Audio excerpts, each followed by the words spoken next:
Hello everyone, welcome to Just Invest Today. And today we're going to be talking about Alibaba. We know that the share price took a 15% hit, and we want to know, will it be cleared? Is this stock going to recover from what it did? Because remember, the government is doing an investigation into Alibaba because they think it's a monopoly and it's using unsafe practices to generate that monopoly. So we're going to find out what's going on. Remember, we've gotten just articles from what USA and Canada and what people don't really know about it. But now we found more articles coming out that actually talk about that are actually inside the problem. Articles from China itself. So let's look at these articles, see what's happening on the ground floor, and see what they're telling us about what's happening with Alibaba. Before we get into this video, can you please subscribe to my channel? It's going to help me a lot, and I'm going to be providing a lot of good content, a lot of good information in the coming months. So let's go and let's get it. As investors, you already know there's always risk when you're investing into a company. Stocks are a risky game, and it can be risky, but we want always to make sure that we take the less amount of risk. We don't want as much risk as we can. We want to reduce that as best as we can. So when we're evaluating Alibaba, we got to understand how much risk are we willing to take and how risky do you think the process can happen. So the two things that are most risky with Alibaba right now is one, is the government going to break up this company? We have to find out that. If you think that the government's going to break up the company, then you should not invest in Alibaba because it's going to hurt the profits, the future revenue of the company, and your evaluation won't be the same. And then the second thing is, if they just remove the ADR shares off the market, China comes, they say, no, we don't want US people or Americans or Canadians to invest in our stock, and we're taking all the shares off the New York Stock Exchange. So that's the second risk that we can have when it comes to investing in Alibaba. So if you believe that these risks have a high potential, you should avoid the stock. Just don't invest in it and just move on to a different company, something that's safer for you, something that you don't have to worry about. But if you believe that this is like a 5% risk, a 10% risk of happening, those two options, then you should probably invest in Alibaba because there's so much high potential. Even though this is not financial advice, I'm not a financial advisor, but this is what I'm thinking, and this is how I'm thinking about this investment. Because if the risk is low, there's so much potential. The company is unquestionably undervalued. There's no question about it. We're going to do a stock analysis at the end just to see where can Alibaba be and how much effect would this even have on Alibaba's revenue or its gross profit. So let's get into this video. Let's see what the Chinese people on the ground floor have to say about what the government is doing to Alibaba. So this is the breakdown on what's happening in South China. So the South China Morning Post, this is the article talking about what's going on with Alibaba and if it's going to be a huge factor going forward. So Alibaba antitrust probe, not a sign of winter is coming, but a new start for tech industry. Chinese officials media says. Beijing's investigation to Alibaba's alleged monopolistic practices is a necessary technical step for an industry's development, state media outlet says. E-commerce giant US shares tumble 13% in its biggest one-day drop ever after China's announces probe. But this actually went a little bit farther. It went down to like 15%. So we still got to look into this a little bit harder. Chinese official media has played down the political significance of Beijing's antitrust probe in the e-commerce giant Alibaba and framed the move as a necessary technical step to ensure healthy development of the industry. So what this is basically saying is that they want healthy partners in the new e-commerce world because this is still a new industry and China has to regulate this. They can't just let two people or three industries just take it over. They just want three companies just to take it over. They want like fair practices. So if this is just to gear towards fair practices, it shouldn't be a huge thing unless they're just trying to like unless we're not believing what they're trying to say right now, unless it's just false news and like just false advertising pretty much. The opinion pieces were widely published by Chinese official media outlets, accounts, and promoted Chinese portals. suggested that Beijing did not intend to hurt their platforms, although it had decided to rein in their expansion. So they don't want these companies to get way too big. When these companies get way too big and they just dominate, companies are not going to want to come up. They're not going to want to like produce their own products because there's just one thing. There's one company overtaking everything. So the China government has to come in and like put its foot down.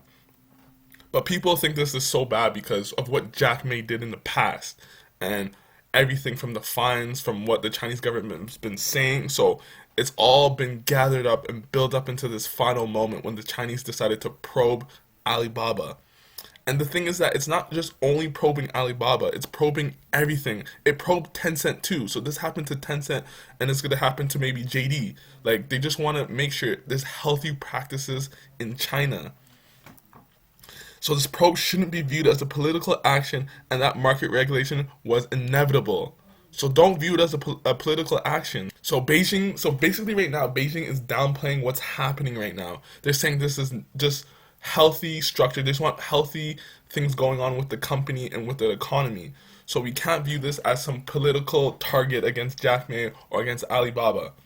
So that's good news right there. So when we're looking at this, Amazon does the same thing Alibaba does, and how it like exploits sellers and merchants, and like they want that dominance in the marketplace. That's what these companies do. They try to build these monopolies, and they try to like fight off the competition, and that's what all about.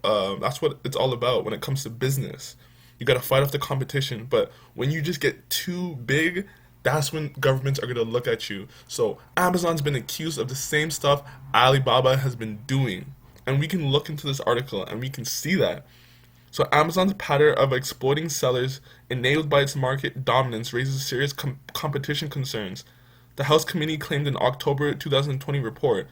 The House allegations closely resemble the concerns of the Chinese regulators who have focused on Alibaba's policy for forcing merchants to use its platform exclusively, among the other alleged abuses including selling below cost to crush rivals.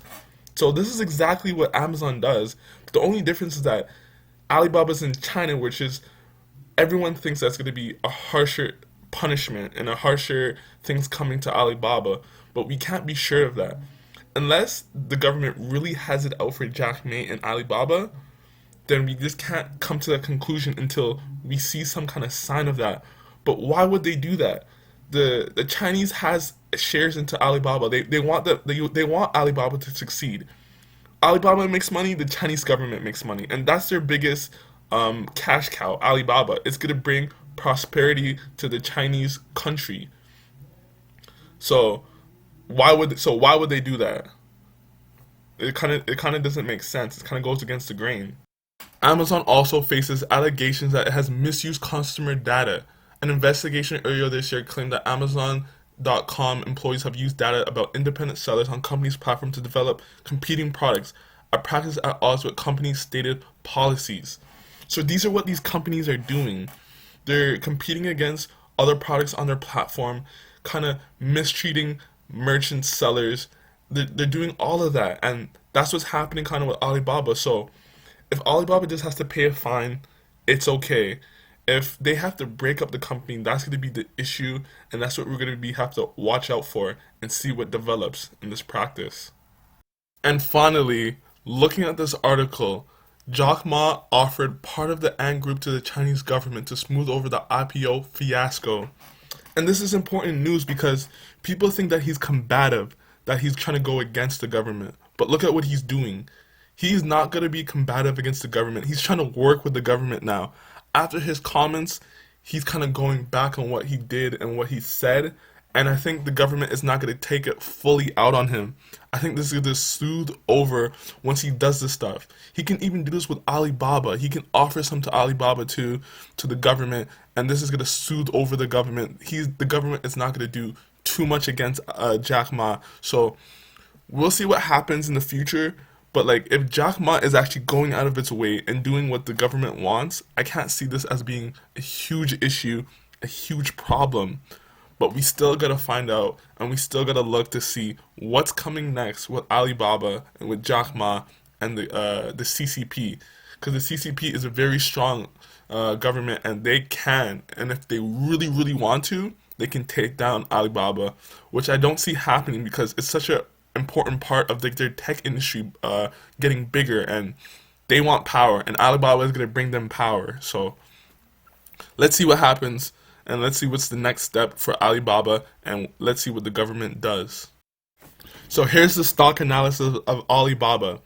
So let's assume that only grow 15%, which is super, super conservative. They've been growing 30% year over year, around 25 to 30% year over year, and China is getting even bigger in the e-commerce sector. So that's 15% is so low, but let's say they grow 15%.